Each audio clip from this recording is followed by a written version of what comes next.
વિદેશની ધરતી પર જ્યારે પોતાની સંસ્કૃતિ અને ધર્મની સુગંધ ફેલાય ત્યારે એ ગૌરવની પળ બની જાય છે. આજે આપણે વાત કરીશું આફ્રિકાના સુંદર દેશ સિસલ્સમાં ઉજવાયેલી પરમ પૂજ્ય શ્રી ધણી માતંગ દેવની 1273મી જન્મજયંતિ મહોત્સવની ભવ્ય ઉજવણી વિશે.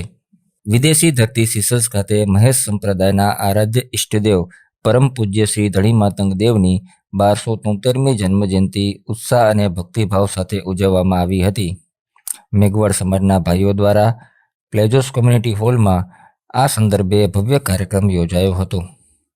ઢોલ, નગારા, ભજન, કીર્તન અને દાદાની મહાઆરતી સાથે સમગ્ર વાતાવરણ ભક્તિમય બની ગયું હતું. કચ્છ અને સૌરાષ્ટ્રથી પધારેલા કલાકારો દ્વારા કચ્છી અને ગુજરાતી ભજનો રજૂ કરાયા હતા.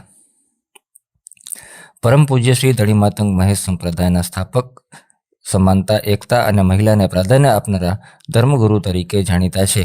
કાર્યક્રમ દરમિયાન ધર્મગુરુઓ અને દાતાશ્રીઓનું સન્માન કરવામાં આવ્યું હતું. સામાજિક એકતા અને શિક્ષણ ક્ષેત્રે આગળ વધારવા માટે ટ્રસ્ટને આર્થિક સહાય કરવાની પણ અપીલ કરવામાં આવી હતી. વિદેશમાં રહીને પણ પોતાની સંસ્કૃતિ, ધર્મ અને એકતાની જ્યોત પ્રગટાવી રાખનાર એ જ સાચો ગૌરવ હોવાનું અગ્રણીઓએ જણાવ્યું હતું.